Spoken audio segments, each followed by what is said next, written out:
তোমাকে আমি একটাই কথা বলতে চাই, তুমি আমাকে ছেড়ে চলে গিয়েছো, এতে আমার কোনো কষ্ট নেই।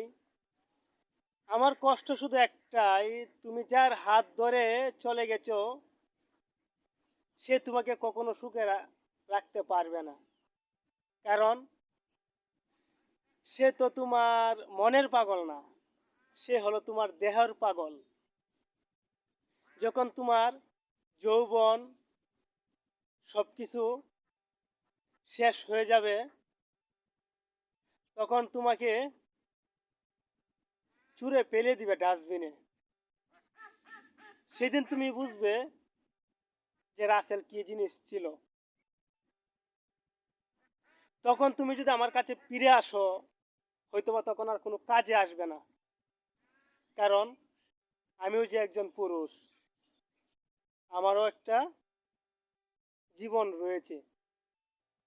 তো সাধন শেষ হয়ে গেলে